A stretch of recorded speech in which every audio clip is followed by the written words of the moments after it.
Last week on Masterchef Australia, an emotional family reunion raised spirits and hopes. It's reminded us why we all love cooking so much. It's the best day in the entire competition. But Ellie's Masterchef dream came to an end. Definitely the biggest lesson that I'm taking away is that anything's possible and nothing can stop me. Tonight, finals week commences. An international superstar, Curtis Stone, is here to set the challenge. He's in the MasterChef kitchen and he's looking all right. Our contestants must create a cookbook recipe and test it to its limits. These ladies are going to cook your dish exactly to your recipe. It's too much preparation for me. Frankly, it's not all going to fit in there. Cracks are appearing in these recipes. But the one who gets it right will win a huge advantage. That advantage will probably be the difference between whether you face an elimination or don't. At stake for the ultimate series winner, the chance to work alongside the country's top chefs, a book publishing deal, $100,000 to help realise their culinary dreams, and the title of Australia's next MasterChef.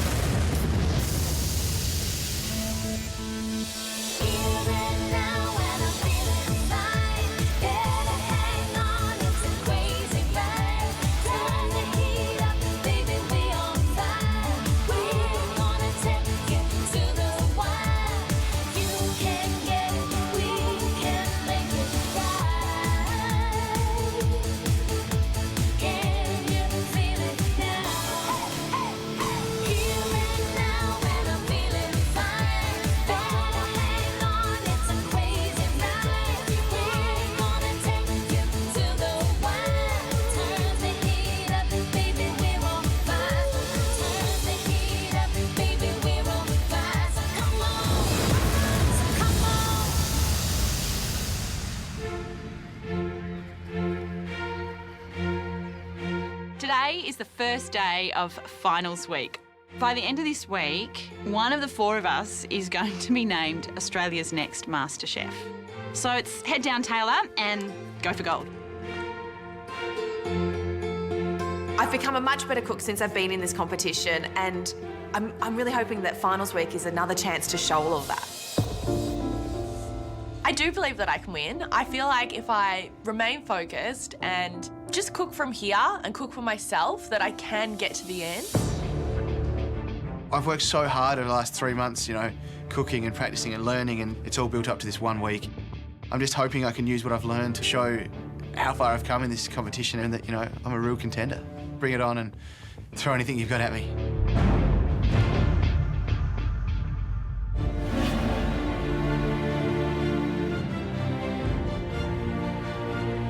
My dad has always said to me before he would ever send me out on the footy field or out on the basketball court that if it's going to be, it's up to me, and you're the only one that can pull out all the stops and win it for yourself.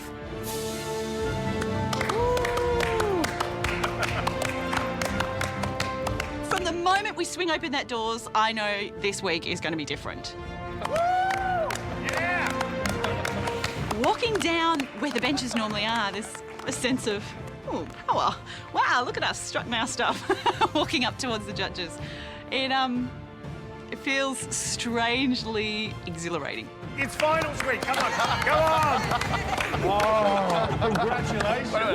Congratulations. It's great to get hugs from the judges. Oh, Matt Preston is the biggest cuddly bear. It's awesome. This week, there's a new game in town, and that is to get through to the finale. Getting to Final Four, I think I've had this little mind shift. I actually now am thinking, maybe I could win this. If you become Australia's next MasterChef, you are going to win some life-changing prizes. And today's challenge is all about one of them. The opportunity to publish your very own cookbook. To have my name on a cookbook would be fantastic. Today's challenge is about finding out if you have what it takes to write a recipe that a home cook can reproduce perfectly. So tonight, at the house, you'll have time to think and work through this recipe, and it has to be faultless. You must be able to cook it in 90 minutes or less. Early tomorrow morning, you'll come back into the MasterChef kitchen to prep and style your dish, ready to be photographed. After your dish has been styled and shot, your recipe will then face the ultimate critical cookbook challenge. It's going to be recipe tested. You're going to be judged on 3 things: the quality of the idea, how well your recipe tested, and the most important factor, how good it tastes. The good news is no one loses in this challenge, but the winner gets one huge advantage. That advantage will probably be the difference between whether you face an elimination or don't. I think an advantage at any stage in a competition is always something you take, but going in to day 2 of the finals with a big advantage and a step up on the competition, everyone wants it. One last bit of business before we send you into the wonderful world of recipe development, and that's to introduce our guest judge. He's one of the most recognisable food faces in Australia. He's also now a superstar in the USA. He's written 4 cookbooks. Every year he tests and writes over 500 recipes. He is part of the MasterChef family. He is Curtis Stone.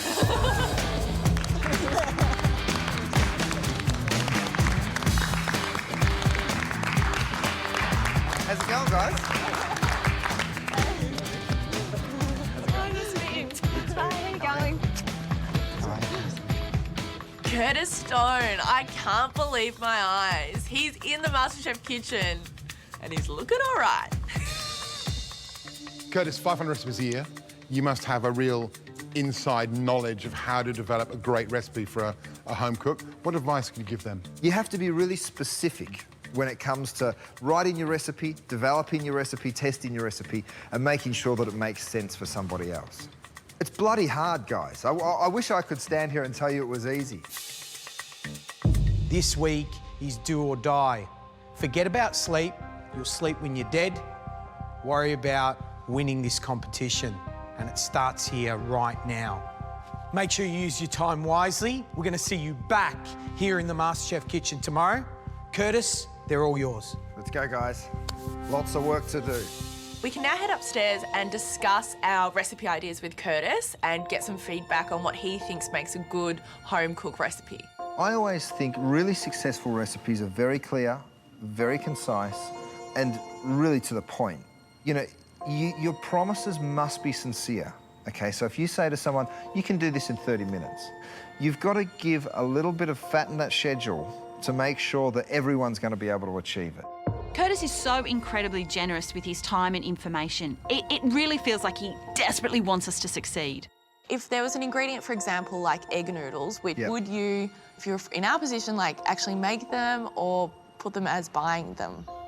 If you're going to make egg noodles, to me, that's your recipe. Okay, You so know not what I mean? egg noodles and everything else. So I would never attempt a soup where I'm making the egg noodles and doing this and doing that, because home cooks just won't be able to do it. Yeah. I think the biggest things that come out of our discussion with Curtis for me are the fact that the recipe needs to be easy to read and give people a sense that it's achievable. And it also needs to be accurate. It has to work. Guys, good luck. I know you've got limited time and you've got a lot of practice and recipe writing and testing to do. I really hope I see 4 beautiful dishes, and I'm sure I will. Thank you Good luck, so guys. much for your help. It's time for us to leave the kitchen and head home and get started on this recipe writing. I'm really looking forward to it, and I just can't get home quick enough. Let's just go do this thing.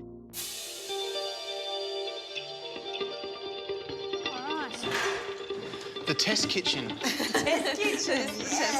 Can I just ask, who needs to use an oven? I do. Me. I will at some stage. All of us. So we all do. The first thing we do when we get into the kitchen at home is try and negotiate workspace. I know I need an oven for a lot of this testing time, so I'm nominated to go downstairs and use that oven down there. The dish I'm planning on making today is a chocolate date and hazelnut torte with mascarpone and boozy oranges. I then need to make a ganache and pour that over the cakes. I start by making the torte. I put it into 2 different cake tins and bake it in the oven. And while that's in the oven, I get to work on the mascarpone cream. Oh, so what are you going to cook? I'm making a roast chicken dish. But it's not just roast chicken, is it, It's not Michael? just roast chicken, Danny, no. It's never just roast chicken with you. No. My dish is called Not Just Another Spring Chicken. It's a roast chicken dish with a grape salad and charred cos lettuce. Flavour combination that I love. The dish that I'm creating is roast pork belly and prawn wonton soup. I really want to give people the option to make their egg noodles themselves, or they can buy it from the shop. The dish that I have in mind does have a lot of elements, but to me, it's kind of simple. Right now, my dish is an apple and rosemary tartatan, or an apple and rosemary upside down tart is what I probably will call it. I'm creating a recipe from scratch here, which is fantastic. This is what I want to do, so how can I not be having fun? At the moment, I'm just practicing my puff pastry. I've written out all my recipe as I know it in my head, but now it's a matter of making sure that it actually is right, because I do a lot of it with feel, touch and feel, so we'll see how it goes. What I've done is I've peeled my cos lettuce down a bit, so I've just got the inner heart, and then I've quartered it, buttered it, and just cooked it on a griddle pan. The thing I'm most worried about with this recipe is getting the wording right and making sure it sounds right to the reader. The first point of my recipe gives the home cook the option of breaking the chicken down themselves and leaving it on the bone, or getting their butcher to do it for them and making it really simple. Once the torte comes out of the oven, I sandwich them together with the mascarpone cream, and it just doesn't look as grand as I wanted it to look. It's way too chunky. It actually reminds me of eating muesli, and that's not good in a dessert cake that you want to be quite indulgent. The obvious thing is to try again, but this time to chop the dates, the chocolate and the hazelnut much finer.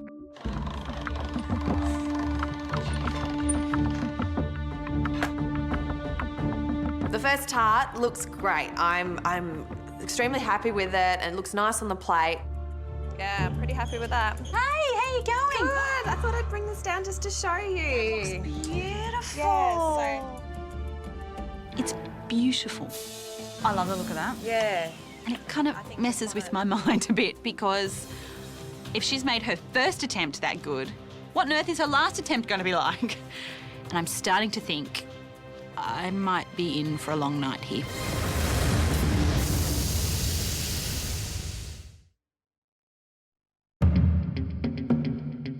This morning, the judges gave us the challenge of going home and creating a recipe that a home cook could cook in 90 minutes. I'm pretty confident in my ability to make a good flavoured Asian broth. That stock tastes really good. Yeah. The next element is getting the pork belly right. I want to test out how to get the skin really nice and crispy. So I'm going to try blanching the skin in boiling water, or leaving it without boiling water, and just see what the differences are. This is finished plate 1. It's not perfect. The chicken's, I'm really happy. I've got my chicken timing down packed. My lettuce is perfect. So I guess the 2 main components are right. I'm really happy with my salad. I've got all my times and my measurements of ingredients. So with about 5 or 6 or 8 more times cooking this dish, it'll be perfect. Colourful.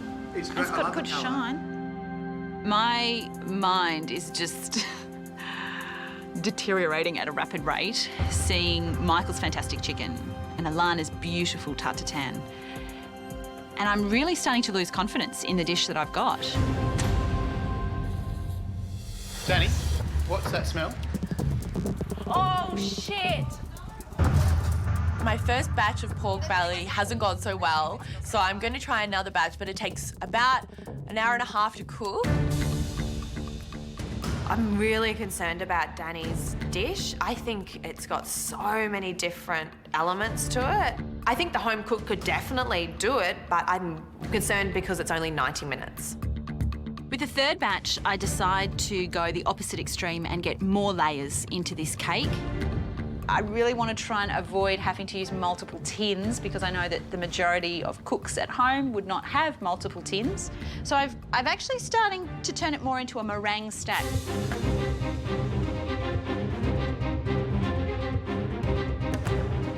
Everyone's working frantically just to get the recipes cooked, tested, and then written out. And the writing of the recipe is actually taking much longer than I first thought it would. I didn't think it was a walk in a park, but, you know, I didn't think it was a up till 2 o'clock in the morning sort of thing either. I think I might as well make some noodles so I don't have to do it tomorrow. But maybe I'll just do it tomorrow. And then I'll just write my recipe now because I need to go to bed.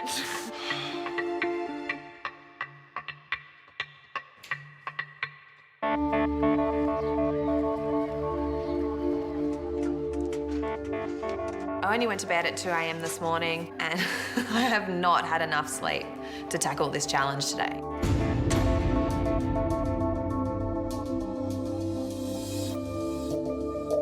I know that I'm not going to be functioning at my best on 2 hours sleep, but at the same time, there have been plenty of days as a mum of young children that I've got through on minimal sleep.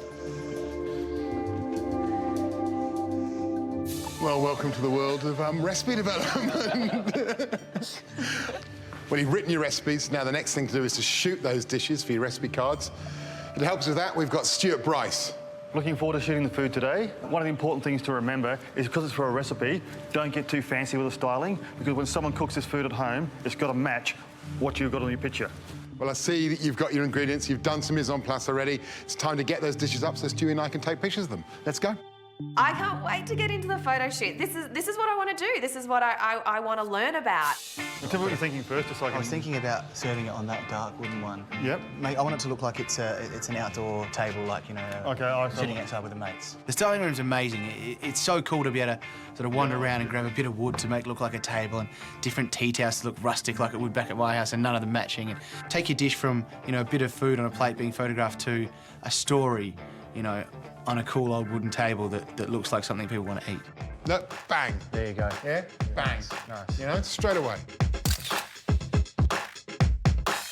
What I love about Asia is the street food and that kind of grunginess. Yeah, I know what you mean, yeah. So I've chosen a few little metal objects that I think maybe bring that.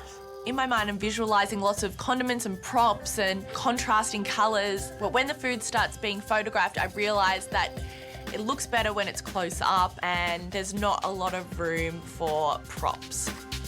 Let's take these out. It's looking a lot better already. I want the image of this dish today to portray simplicity and elegance, and I want the picture to have that feeling that you get where you just want to lick it. And if I can achieve that in a photo today, I'll be happy. I've got the ganache and I'm pouring it onto the cake, and I know there's a limited time in which I need Stu to take that photo. So as soon as it's on, it's like, quick, take the photo now. It's running down the side. That's how I want it. Final shot. There we go. That's better. That's better. That's better better. lighting. Yeah, you're gonna lose the wooden. Better off putting it under that. All right. My mum and dad have this beautiful homestead in Mildura and they have huge big rosemary plants everywhere. And so that's what I wanted to put in this dish. And I've got this great photo of the three of us when I'm a little baby that I also want to put into the photo, and I think that really tells a story. I love my photo. I think that it looks absolutely fantastic. And this is definitely the first dish that's going to go into my cookbook one day. Coming up, the home cooks are revealed. Let's meet your recipe testers. These ladies are going to cook your dish exactly to your recipe. And just one mistake could tip the scales. Already one problem. I can't believe there is a mistake pretty much in the very first line of my recipe.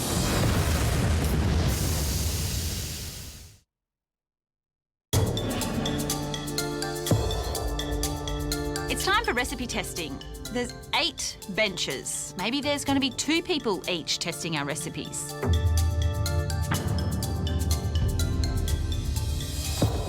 Well, Matt's told me all about your recipes and all about your little photography and styling session, so we're excited. Well done. This is an interesting exercise, isn't it? It's certainly not as easy as maybe you once thought? And do you want to do this for real? Multiply that experience by 80 to 100 recipes and you'll have your first book. It's going to take a while, isn't it? Yeah. The question is whether a home cook can now take your tested recipe and in less than 90 minutes, because that was the brief, reproduce your dish. When you develop and test a recipe, you need to make sure that it is absolutely spot on, because people at home are buying your cookbook. If your recipe's no good, they create a crap dish, they're not going to be happy. The recipe that you're holding in your hand is deeply personal. You're connected to that thing now because you've stayed up all night, you've tested it vigorously to make sure that everything is spot on. And you believe in it, don't you? Yep. I hope so, because I'm sure you wouldn't think that we wouldn't have those recipes tested properly. So, let's meet your recipe testers.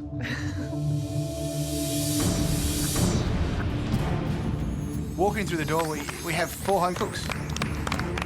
These ladies are, you know, they're mums, they're people that cook a lot at home, and they probably are the most honest recipe testers you can get. 4 home cooks who have now become our recipe testers, and I guess the people who are going to point out how good or how bad we can write a recipe. So, ladies, welcome to the Masterchef kitchen. From this end, Sue. Hello. Narelle. Hello. Tina and Annabelle. You ladies are our ultimate home cook recipe testers. Are you up for the job? Yep, definitely. Good stuff. Right, this is the way it's going to work. These ladies are going to cook your dish exactly to your recipe. There'll be no freestyling. Whatever your recipe says, they will follow. We're going to be watching and talking to the ladies while they're cooking to see if there's any mistakes in your recipes. Now, you need to listen to this.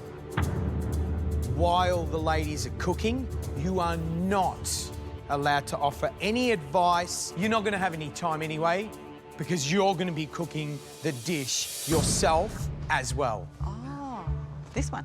Yeah, that one. Yourselves and the recipe testers will both be using the recipe to cook the dish. We want to see how different the recipes are going to come out at the end.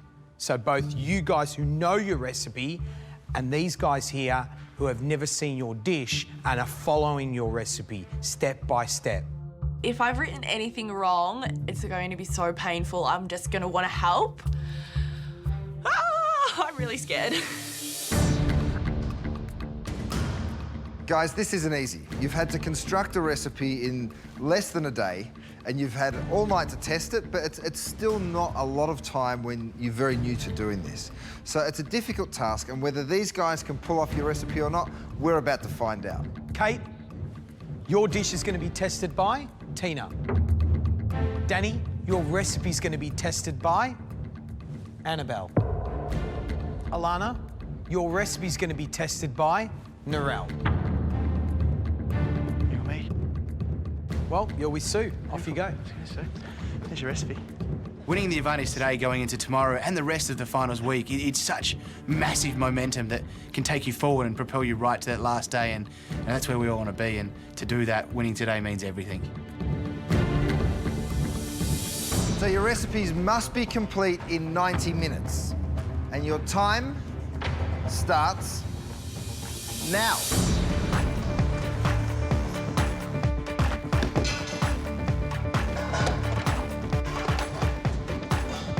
Get scales.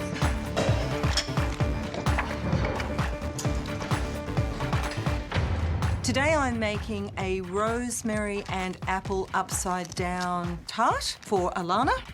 Narelle gets straight onto her pastry, which is very exciting to see, because that needs to be rolled out and rested and rolled out and rested, because it takes about 35 minutes for the tart to cook.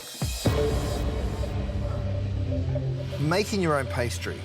I think that's quite a daunting thing for a lot of people. Well, you can just get by such good puff pastry, so, you know, I sort of think, you know, if I can buy it, well, you know, it's not one of the things that I want to spend a lot of time doing. Did the recipe give you the option of using a store-bought puff pastry? No, you've got to make it yourself. Yeah. Okay. I'm required to make puff pastry, and I haven't done that before. That's my major concern. The rest of it, fine.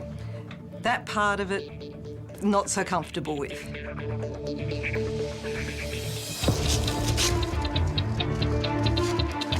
Today, the home cook and I are cooking a chocolate date and hazelnut torte with mascarpone and boozy oranges. There are 4 main elements to this dish: the cake layers, the cream filling, the ganache that goes over the top, and the boozy oranges piled right on the top. How's it going, Tina? Already one problem. She's got here 2 baking trays. And there's 3 layers in the cake. So she's missing 1 tray.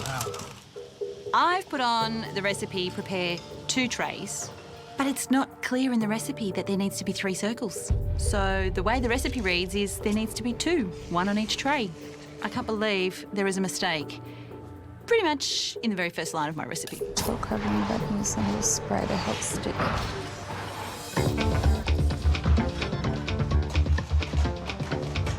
The recipe that I've created today is a roast pork belly and prawn wonton soup. When I get Danny's recipe, I look at it and think, oh my goodness, it's very involved. Danny's recipe says 70 minutes to actually cook the pork, and then another 10 to 20 minutes to put it under the grill, and then another 10 minutes to actually rest the meat. And that's more than 90 minutes, and I haven't got that as a time frame, so it's a bit of a problem. I'm not very good at maths, but I think I've made a huge mistake already. Oh, no, why didn't I pay attention in maths class?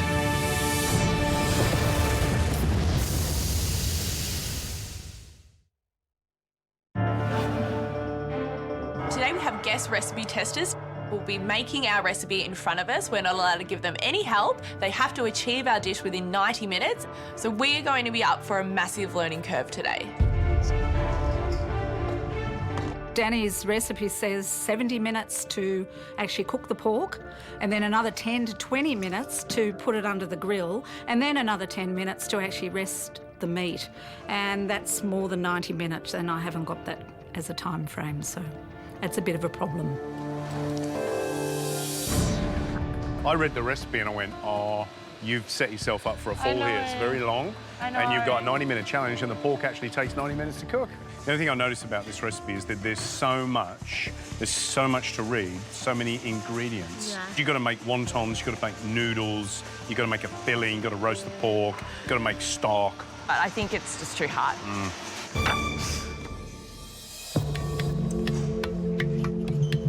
It's great to see that Sue's read my recipe, absorbed it, and got onto the first few steps really quickly. When I read the recipe and it says to break down the chicken, I think, how am I going to do this since I've never done it before? I would always ask my butcher to break down my chicken. It's too much preparation for me.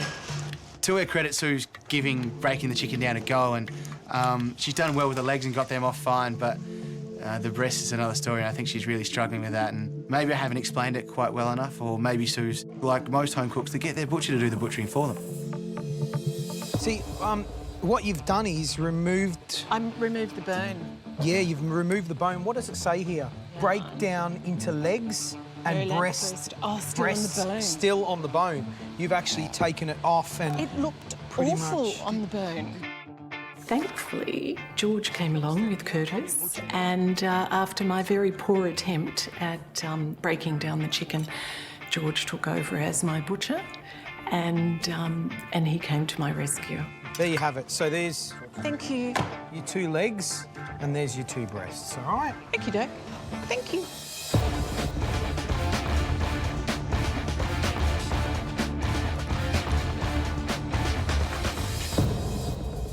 Ooh, I think the cracks are appearing in these recipes. You have 1 hour to go.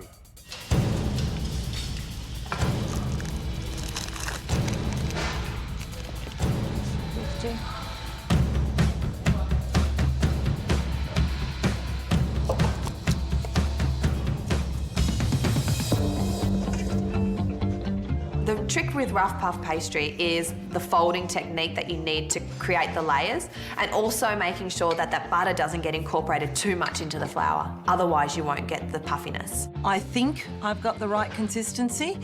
Flying a bit blind. I'm feeling Alana's eyes on me as I'm cooking. Yes, I am. I'm trying not to watch her. I'm trying to do my dish, but I'm just sort of sneaking little looks up at her. If I look at her hard enough, I'll be able to tell her what to do. To start the torte, I'm cutting up the ingredients that need to go into a meringue base. So there are hazelnuts, chocolate, and dates. These all need to be cut up fairly fine so that when they're mixed through, it's a nice smooth consistency. I'm hoping the recipe itself, it's one of those things that does have room for movement, so I'm hoping it'll still come off tasting good. But yeah, I'm probably completely to blame if hers doesn't turn out the way the picture looks. I'm watching Annabelle in front of me and she's prepped her pork. It looks really good, but she's not putting it in the oven.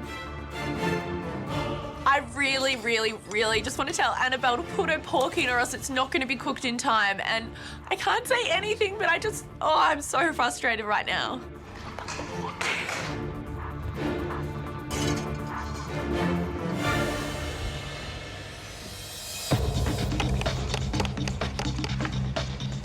Now that Sue's got her chicken broken down by her lovely butcher, her next step's pretty simple: oil, thyme, and lemon zest, a bit of salt, and in the oven, and she gets that worked out, no worries. Time-wise, I'm having no trouble with this challenge. I've cooked this dish 6 times the last 12 hours, and you know, if I can't knock this dish out in 90 minutes at a really high standard, I think I need to grab a bus ticket and get on the next bus back to Adelaide.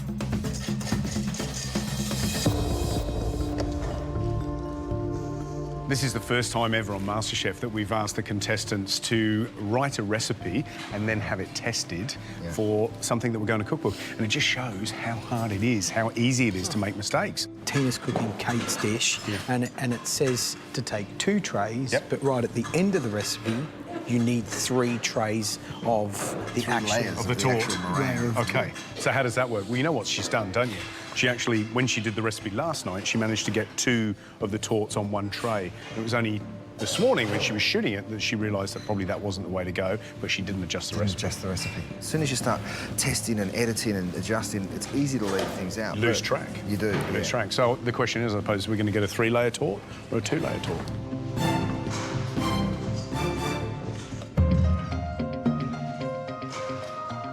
When Narelle shapes the pastry into the ball or rectangle, I can see that there's not a lot of chunks of butter in there.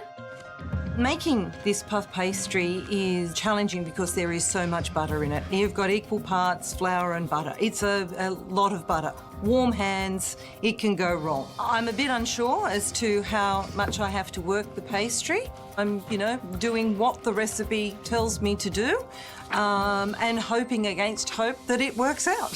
Should she be making the pastry in the recipe, or should she tell people to use a store-bought one, or should she give them the option? I like an option, but at the same time, I think people want to be told what to do. You know, if you give them an option at every point, you end up confusing them so much. And she's decided just to go ahead and have them make the puff pastry. It's not an easy thing to make, puff pastry. I mean, maybe this is a really simple recipe, but there's pastry chefs all over the world that will say puff pastry is one of the most difficult things to nail.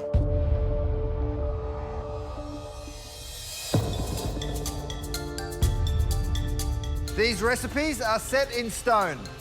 You've got 45 minutes left to go. Come on, guys. To make the soup base, you just chop up some onions and some garlic and ginger, bring it to the boil, add some aromatics like star anise and cinnamon, and then you just chuck in a whole heap of chicken wings. This is really such an easy part of my dish. All you have to do is chuck everything in the pot and just let it sit there. I'm actually watching this bit. See, she's putting the chicken into the pot, and because you didn't specify the size of the pot, medium-sized pot, what's a medium-sized pot, what's a big-sized pot? Yeah, I said and a the water pot. is forming a meniscus over the top as she's trying to plop the chicken bones in. Frankly, it's not all going to fit in there. Oh, no. I think it does. I don't think it's going to fit.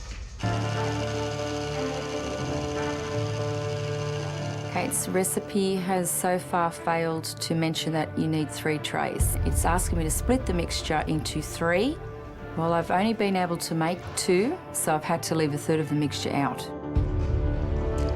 I just want to shout out to her, you've used a third on the first circle, a third on the second circle, you've got a third in the bowl. Come on, put it on a third circle.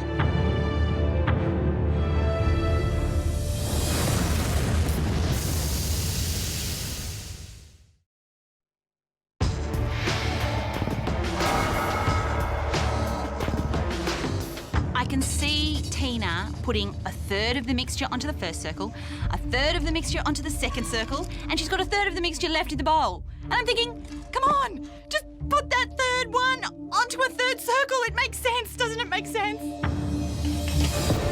I know she's doing the recipe the way she sees it in her head, but I have to follow a recipe and to the guideline, so I'm stuck with just 2. You only need to make one little mistake, one word to be wrong, and the whole dish can end up completely different. You're on the home straight now. You've got half an hour to go. You need to get these recipes perfect. Annabelle's pot is almost overflowing with liquid. I look at my pot and it's not overflowing, it's got the right amount of water in it. I realise I've only put 2 litres of water in my soup, but I also realised that I've accidentally written 4 litres of water in the recipe.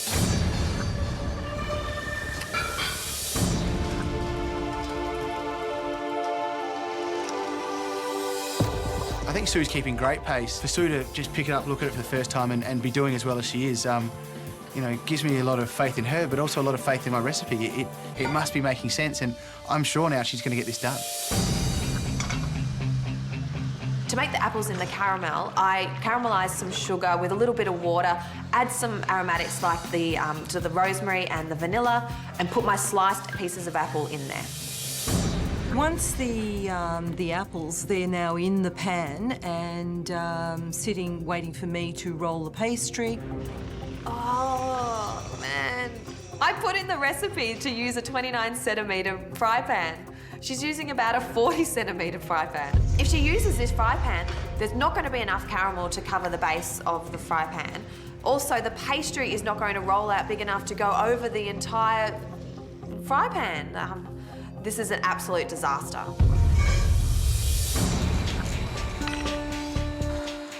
Once the taut layers are in the oven, I move on to the mascarpone mix. It's a pretty simple process. Whip up some cream, whip up some mascarpone that has some icing sugar and some Cointreau in it, fold the 2 together. The next step is to make the boozy oranges. That involves putting water and sugar on the stove, but I come across another problem and it's asking me for juice. What juice? I'm stuck. Where you stuck? Talk to me. It's saying combine your sugar. Juice. Juice of what? Because there's nothing in there that says juice. No quantities of juice? No, there's not even... apple juice, strawberry juice, guava juice? Well, on the actual ingredients, there's no juice. Wow. So... You've got to be kidding me. Another mistake? I've left in juice. My very first attempt at boozy oranges, I'd used juice, but I decided I didn't like that, so I took it out. Well, I thought I took it out. I took it out of the ingredients. I didn't take it out of the method. Maybe you just omit the juice. Don't put juice in it. Yeah, could do that. Well, it does say juice, so you must use juice. Oh, John. How much juice? I don't know. What type of juice? Who knows? What do you want to do? Probably squeeze 2 oranges. Damn it.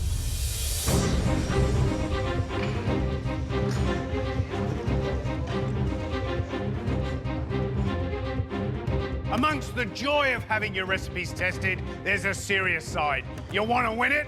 There's a massive prize on offer, an advantage you won't believe for tomorrow. 15 minutes to go. Come on. My pork is in the oven and my soup is on and it's come to the boil and simmering. Now I need to start on my wontons. To make the prawn wontons, you just get some prawns and chop up the meat and then make a little relish and combine them. And then you use the wonton wrappers that you can buy at any supermarket and just make them into wontons. I'm reading the recipe and I'm finding it a little bit confusing as to how to fold them up correctly. Looks like she's having a bit of difficulty following my instructions to get the shape done correctly, and I'm realising that if you've never made wontons before, this is actually pretty hard. I am totally out of touch with the home cook, completely. To prepare the cos lettuce, I had to remove some of the outer leaves, cut it into quarters and brush it with olive oil and sprinkle with some salt. Because the cos lettuce is cooked on the grill, I've never really done anything like that before. So I go to the pitcher and the cos lettuce looks quite vibrant. The last thing that I need to make is my vanilla creme fraiche. Vanilla creme fraiche is beautiful. 200 grams of creme fraiche, a couple of tablespoons of icing sugar and a vanilla bean scraped, and then whip it for a minute and we're done and dusted.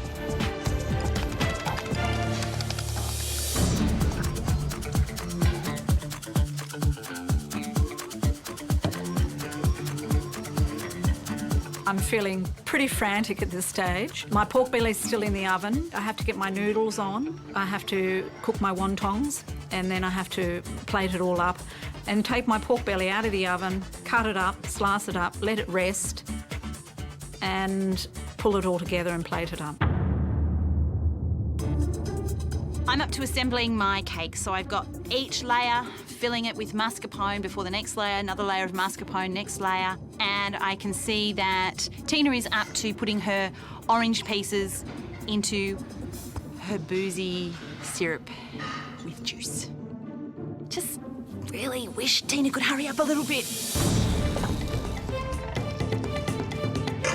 This is one of the most testing challenges we've ever had. You got 5 minutes to go. Come on, guys. Come on, guys. When I come to assemble the dish, I inadvertently put the salad in first. Then I place the chicken and the lettuce. It looks to me like Sue's kind of buried her chicken in the salad, and it just shows how precise you have to be, because I've said to sprinkle the salad over the top, but I didn't mean to encase the chicken in it. It's the last minutes of the challenge, and I'm trying to pull everything together in the bowl, and I'm cutting up my pork, which is really hot. Final little tweaks. Whatever's in the oven, get it out now. You've got 1 minute to go. I know that Narelle's pastry is not going to have time to cook. I finished my dish and I can't even talk to her. I've run out of time. I've got 60 seconds to get this tart flipped onto a plate. Nerves have really kicked in because I can see myself wearing hot apple and caramel down the front. 30 seconds to go. Flip that tartan. I realised that I had actually assembled it incorrectly. So I very quickly remove all the ingredients and reassemble the dish. Do it, do it. Flip the tartan. 10 seconds to go. 5, 4, 3, 2, 1. That's it. Your time's up. Well done. Well done, guys. I'm so sorry. That's all right. You did it. And now I know what I need to fix. Smells good. That was awesome. Oh my God. I hope I did you justice. The time is up and I'm looking at my dish and I'm pretty happy with it, but I'm looking at Annabelle's and it looks really different to mine. I think she was being very optimistic about a home cook like myself completing that dish in an hour and a half. Cook all of it. I know, but cooked all of it. I'm so silly.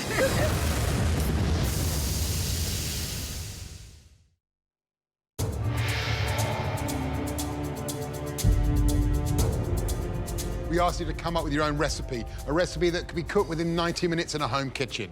We then asked 4 talented home cooks to interpret that recipe and see if they could cook it. You'll now be judged on how easy those home cooks found it to make your recipe. You'll also be judged on the idea behind the recipe and also the taste of the recipe. So let the tasting begin. The first pair of dishes we'd like to see belong to Danny and Annabelle. Walking up to the tasting table, I know that I've really written a poor recipe and something that's too complex for 90 minutes. And I'm feeling really disappointed that I didn't simplify it. I'm just worried about this tasting. Annabelle, what was your first impression when you saw the recipe? A huge amount to do. Yeah. So really, I don't think it wasn't quite enough time for the pork to completely cook because it needed 70 minutes and and then another 10 to 20 minutes. And so we only had 90 minutes. And in terms of the clarity of the recipe and the accuracy, did you have an issue with the size of a pot? I did, yes. Had to decant everything into a larger pot. Did you hand make the noodles? No, I didn't. Right. I just ran out of time, so I just used the bought noodles. If you were at home and you were flicking through your recipe books and you came across this one, you cooked this at home, would you be happy with the result? Yeah, I would, actually.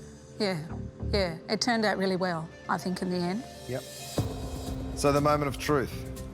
Danny, I'm going to try your dish first.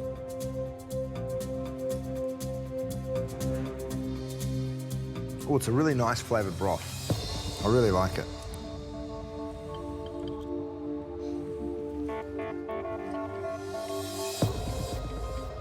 So now, Annabelle.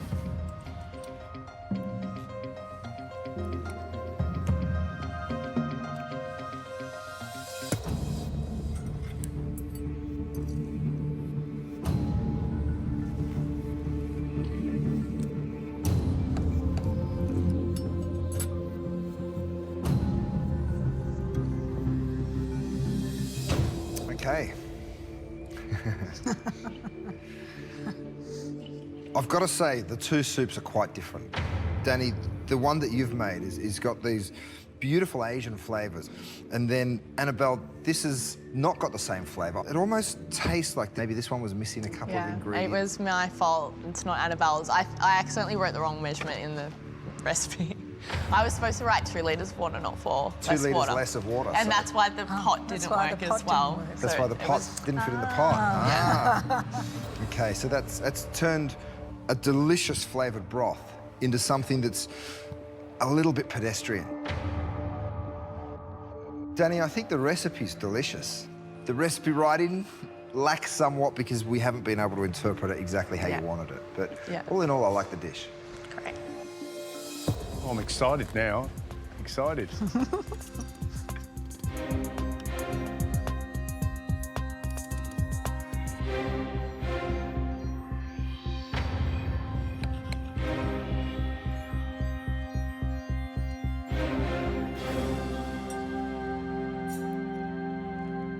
Lot to taste, isn't there?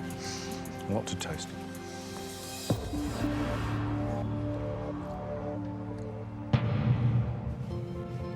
Let's talk about this soup on its own. Tastes all right, doesn't it? Like, as a midweek family meal, I think everybody would be happy with that. Put a bit of lime juice, a bit of fish sauce in the centre of the table. So as a home-cooked meal, that's brilliant. Well done. Thank you. You had so much work to do. I do. Oh, ridiculous. That recipe was like 12 pages long. Tell me about it. You wouldn't tackle that on a Tuesday night, would you? No, not in my household. No, definitely not. I really wish that I could have another crack at this challenge and to do something a lot more simpler. Next up to the tasting table is Michael and Sue. Putting our dishes down in front of the judges, I'm worried. Sue's looks so much more like the photo, and I'm kind of worried she might have even shown me up.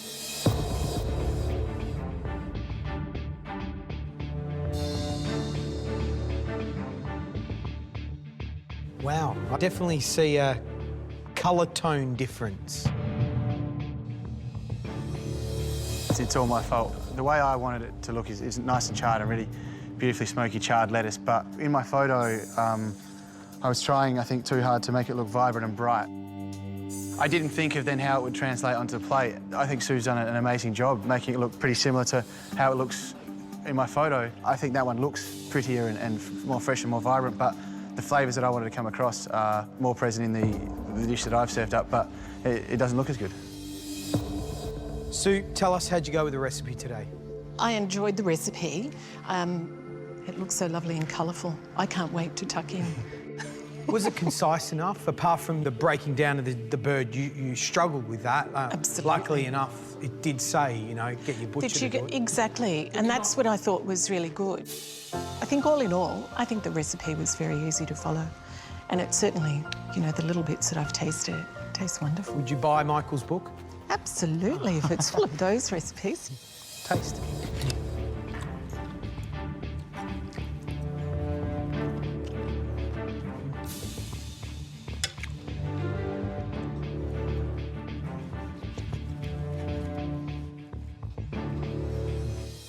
I think they're cooked the same. What yours has got is a little bit more smokiness, and I think you've identified that. It's a beautiful dish, and it's a clever dish, I think, for a home cook to achieve.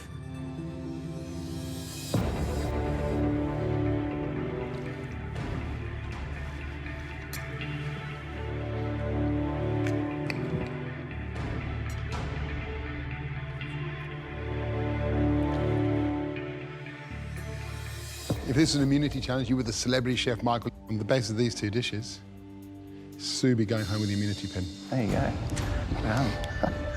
Wow. I've been shown up by a home cook, and I don't know if this is a bad thing, though. Maybe I've actually written this recipe really well. Next up, Kate and Tina.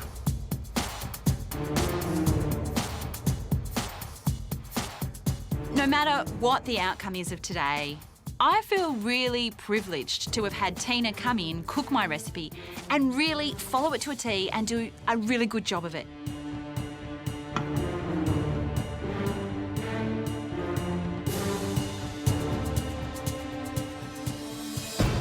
Tina, what do you think happened? Recipe said 2 trays, not 3. Right. So Kate forgot one of the stories. Yes. Thank goodness you're not a developer. How frustrating would you have found that if you made this at home? Annoying, because I knew that there was something wrong with the recipe. Anything else that concerned you about the recipe? I had a few little problems with juice in there that wasn't in the ingredients, so I had to compromise and just squeeze oranges. Sure. When I initially designed the boozy oranges, I used orange juice as the liquid for the syrup, and I actually just didn't like the taste of it as much. So I actually changed the recipe to have it more based as a sugar syrup rather than one made with juice. And I forgot to omit the juice So from one that random list. word, One random word hanging around from a Yep. previous version of the recipe. Yep. Totally, Changed. totally kind of derails the home cook. Yep. Would you make this recipe again as you were given today? No, I wouldn't make it again.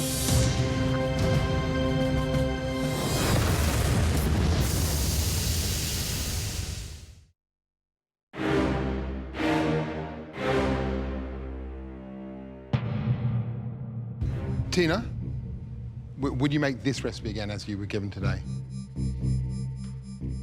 No, I wouldn't make it again. Okay, thank you.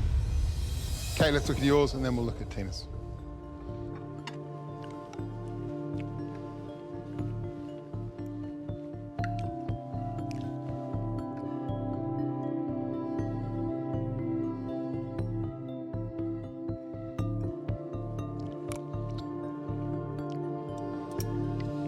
Tina, come round and have a taste. Give you a fork if you need it. Thank you. Try yours first.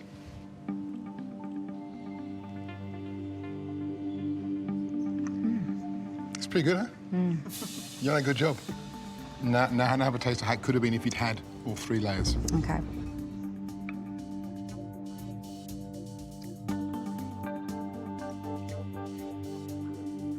I mean, if I asked you now whether you make the recipe again, would you say yes or no? I would make it again, definitely.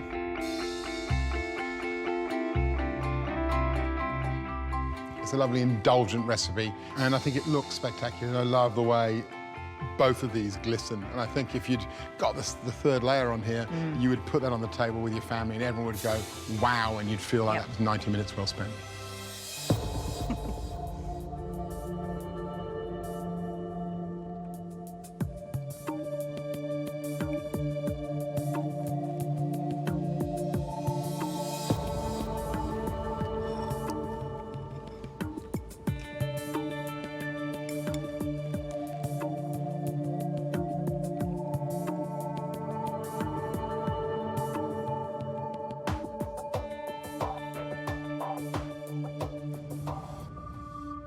In terms of flavour, hard-pressed to tell them apart.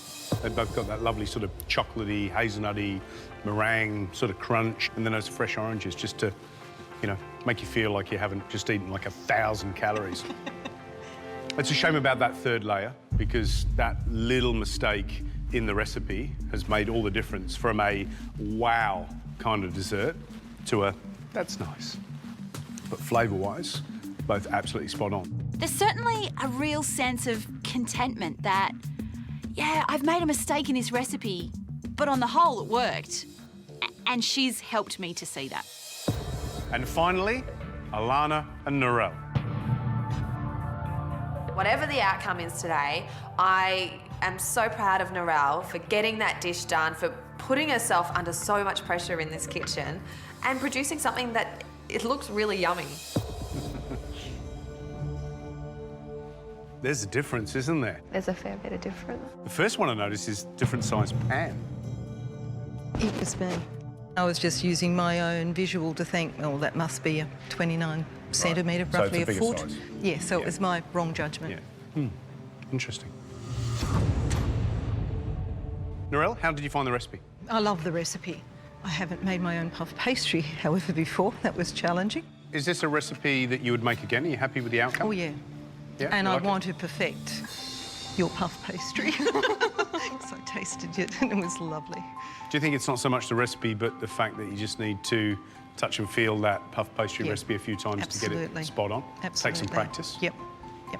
Did you mention that in your recipe?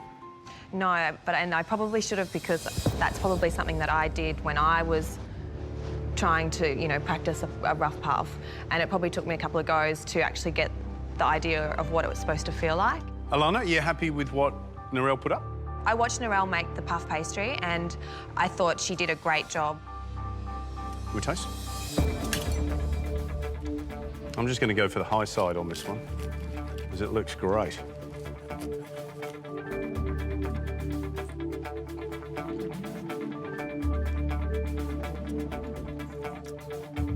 That puff pastry is good. If you could make that first time like that, wow, you'd be doing well, wouldn't you? Because that's a very different pastry. That's like a short pastry. Yeah. Does it work? You know what? If I was around at your house, Narelle, and you bought that out, I'd still demolish it because it tastes beautiful. And you can make tarte tatin with a short crust pastry. Yeah. All right.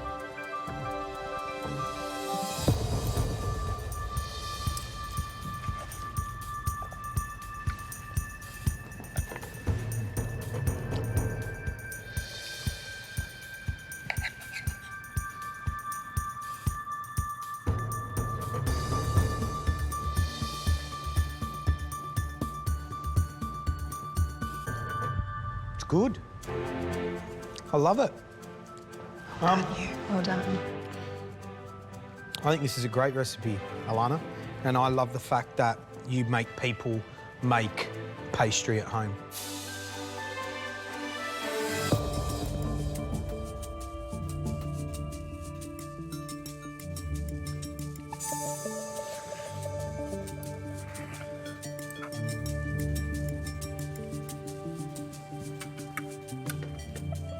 Yum. I've got to say, I love tarte tatin. This pastry is really good, and this isn't a bad attempt. So obviously there's a few problems with the recipe. It's also a little undercooked in the centre, and I just worry that the home cook's going to do that and feel like they haven't done a good enough job. So that's a bit of a bummer. I love your vanilla creme fraiche. They both taste identical, and I think it's a really nice addition to the tarte tatin, or the upside-down apple tart, which you called it. I think that was very smart. Well done. I'm really happy that Narelle pushed herself in making rough puff pastry. It may not have turned out perfectly, but she says she wants to go home and try to perfect it. And so for me, that is an achievement.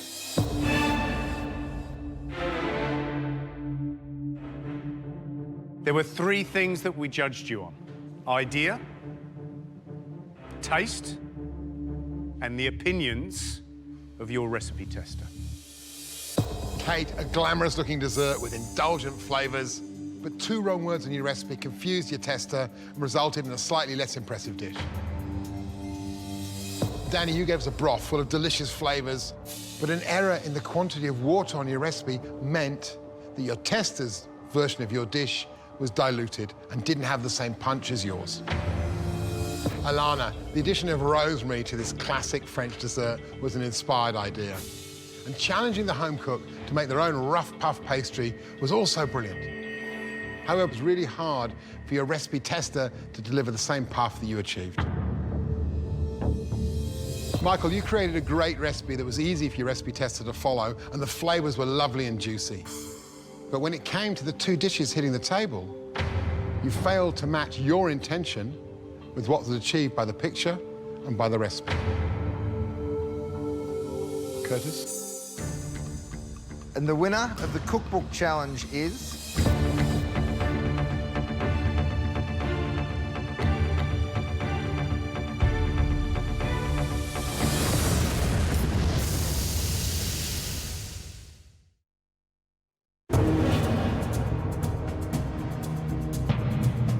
This is it. It's time to find out who's taken out this reward. I'm not sure what it is, but I know that it's the sort of momentum you need to get over the others and make that finale. And the winner of the cookbook challenge is... Michael. Congratulations, buddy.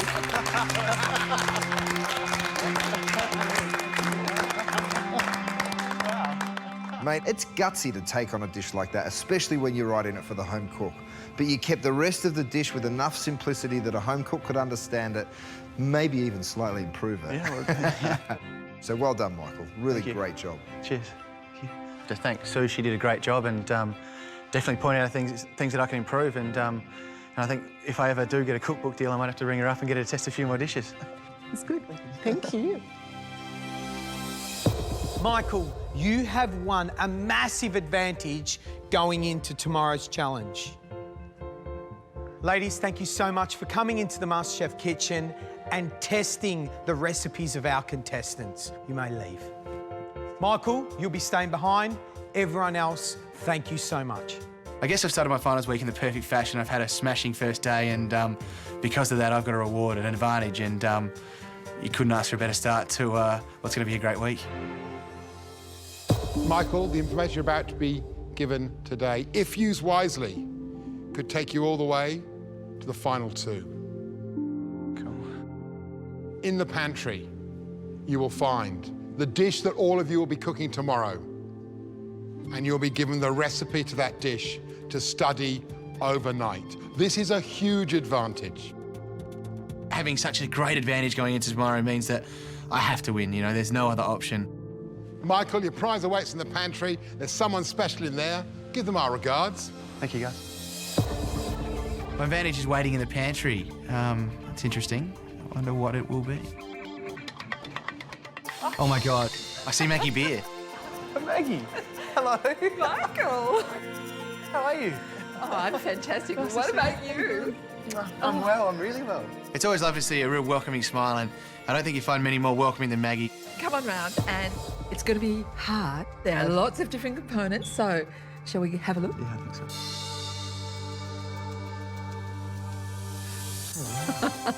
It's chook terrine with pickles and walnut bread. Given this is a Maggie Beer terrine and not just your everyday terrine, it's going to be a lot more difficult than it looks. Do you want the recipe now? Yeah, definitely.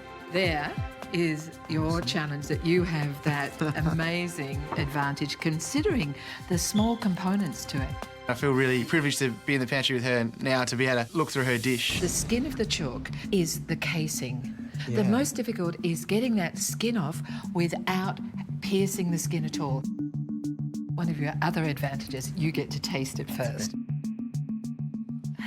That's a bit of a mouthful. Tasting Maggie's terrine, it's everything I expected and more. It's absolutely beautiful. It's got all these hidden levels of flavours, you know, a little bit of citrus, and there's some herbs, there's some thyme and some parsley, and the texture's beautiful. I think I can definitely make this dish, but having such a great advantage going into tomorrow means that I have to win, you know, there's no other option. And I've got the whole night to go through this recipe, practice some elements if I want, and then, you know, really blow the girls out of the water tomorrow. Thanks a lot. Bye, Michael. See you tomorrow. Cheers. See you tomorrow. Tomorrow night on MasterChef Australia. By the end of today, 2 of you will be heading into an elimination. They all love her food, The dish you're going to cook today is very country. but only one of them cooked this before. I know exactly where to go. As soon as time starts, I know what I'm doing. And it doesn't take long for the others to realise just how complex it is. To get this dish cooked perfectly, you have to hit the time dead on. It's very technical. At this stage of the competition, no one can risk an elimination. If there was ever a time to pull out all the stops, it's now. But when it comes to the decision, no one expected this.